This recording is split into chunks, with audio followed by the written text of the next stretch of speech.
Actually, sa haba nun parang nakwento natin yung buhay. Hindi, joke lang. Ako po, madami po kasi ako pinagdaanan. Wala kang ano.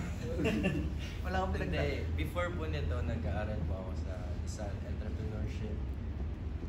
And actually, nung mga high school din, like, siguro onting background ng dancing and singing sa school namin. Like, mahilig ako mag-perform sa mga in front of, maraming tao, mga school events, gano'n, sa pagsasayaw. Kahit di ako magaling. Parang, Magaling ka. Hindi, ayun. Tapos, parang, wala ako. Tapos, after nun, parang, sabi ko, ang sarap naman sa feeling na mag-perform, gano'n. So, parang, hindi ko din in-expect na parang, may nag-message sa akin sa Cornerstone yun na parang mag-audition daw ako, tapos pag nakuha, di ko parang yun na yung simula. Tapos the first day, ako pa lang yung parang pinakauna talaga na trainee, tapos may mga kasama ako, ganun, tapos nawawala. Tapos hanggang sa pumasok na si Patrick, tapos mga ilang months, sabi niya nga na kami na lang, tapos parang wala nangyayari. So parang that time, parang papasok na lang ako, like for... Isip mo na mag-quit? Oo, inisip ko na mag-quit. Sabi ko, pasok na lang ako for spare time. Tapos, parang nung mabubuo na kami, actually nabuo na kami. Tapos parang sabi ko, bye guys, mag-back out na ako. Tapos, buti na lang, like, parang nilaban ko din kasi, syempre, parang hindi masayang sinimulan. So, natutuwa lang kasi ako na ngayon na lahat nun, buti hindi ko yun binaliwala, hindi ko yun ganun. Tapos, parang nakakatuwa lang na nakasama ko silang apat, tapos yung Cornerstone, super laki ng growth ko, nakita ko. And sa kanila rin, sobrang lumabas yung ibang personality. So, nakakatuwa lang. And pinagdadasal ko na mas mag-boom ka. Mag-grow. Yes. Famous po kasi dati si Ed. Sa TikTok. Influencer vibes po sa man. Ako naman po, before Vision, nag-aaral po ako sa Mapua, taking digital film. Kasi yun po yung parang gusto kong career path is maging director, maging producer. Tapos, nung pandemic, syempre, puro online class. Tapos, alam niyo yun, parang nababagod ka sa bahay na parang paulit-ulit na lang. Tapos, biglang may nag-message sa akin. Siya nga, may message siya. Siya, may message siya. Sabi niya, uy, there's an audition. Uy, English, shucks. May audition daw sa Cornerstone, tapos gumagawa daw sila ng boy group. Tapos sabi ko, sige, try ko, ganyan. Try ko. Pero naghanap daw kasi silang singer. Tapos nagpapasend siya sa akin ng mga videos na kumakanta ako. Sabi ko, feeling close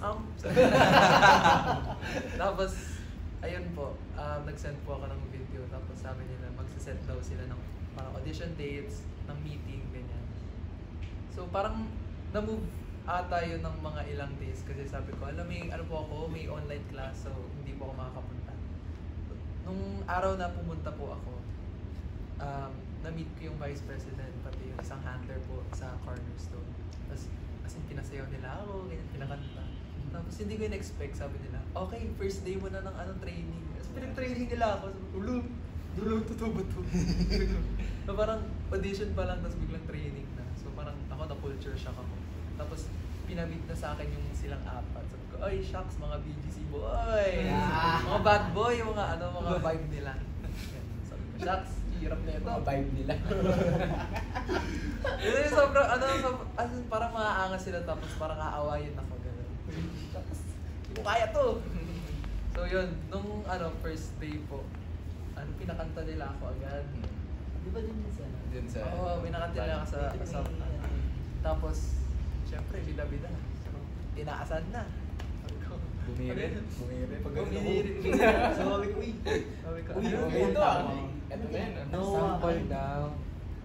Isiyaw mo ako Ayun. Ay, sumample ko din. sa nanamulan mahal ko. Yan yung kinanta niya. Yan, ganun po, ganun. Tapos, Uy. Pagkala ka lang. Ginanon kami. yan. Uy. Pero ito ng catch. Kailangan ko daw magsayaw. Eh ako, Anong sinayaw mo naman ngayon? Sample na. Oh, sayaw mo muna. Hindi, ano ba? Sample ka pa. Ito plot twist. Sabi ko, hindi talaga marunong magsayaw. Paano to? Hindi, kaya mo yan. Ganun pa sila. Tapos pagdating ko talaga dito sa studio, pinagsayaw nila ako. Sample ka nga, fever. Kasi fever, knife and fever. Tapos pagkagano ko, ay, as in, hindi talaga ako marunong. Walang coordination po yung body. Tapos yung rhythm ko, hindi talaga, like, off po talaga siya. So pagkakita din na siya, kasi ayun lang, di marunong. Tapos yung parang narinig ko rin po yung yung management, gano'n sabi ko. Alam, parang hindi pa to yung final member, parang ano pa natin to. Pero sabi May ganun ba? May ganun. Sabi nila, hindi, tatanggalin natin to. Wag ganun. Gusto mo yung turo-turo ng tsura. Tapos pero Bubog pala mo. Tatanggalin talaga siya dapat. tatanggalin po talaga dapat ako. Pero open naman po sila sa akin na parang pag hindi ko po na-achieve yung ganitong quality sa dance. Pero within a week. Nag-hard work po siya. Siguro mga 2 weeks, binigyan po nila akong 2 weeks to parang maka-catch up po sa Evaluation day yun. Ginalingan niya. Ginalingan. Ginalingan. Hindi po siya natutulog. Ayun po, parang as time goes by, parang mas nakikita ko po na nakaka-catch up na po ako sa kanila. Tapos medyo sumasabay na po yung ano po namin, yung mga dance po namin. So ayun, hanggang ngayon, naglo-learn pa rin naman po ako sa kanila. Pero thankful din po ako sa kanila kasi without them encouraging me to do my best and to keep on pushing, baka siguro nag-quit na lang talaga ako sa corners. Ayun, nakasulat siya ng isang buong album. Daming kanta. Ay! De, pero yun po, siguro after that, parang mas nag-grow po kami as a group and as an artist. And simula debut pa lang, we want to parang be hands-on on our craft.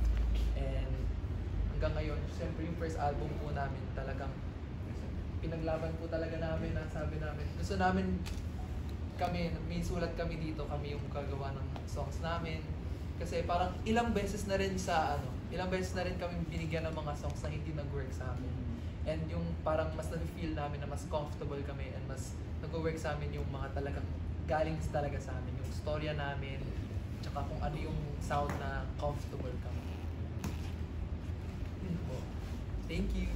Tinatanong nila ako kanina about the lock-in experience. Share kayo content. Ah. Yung nag-lock-in kayo, konting-kwento lang. Kasi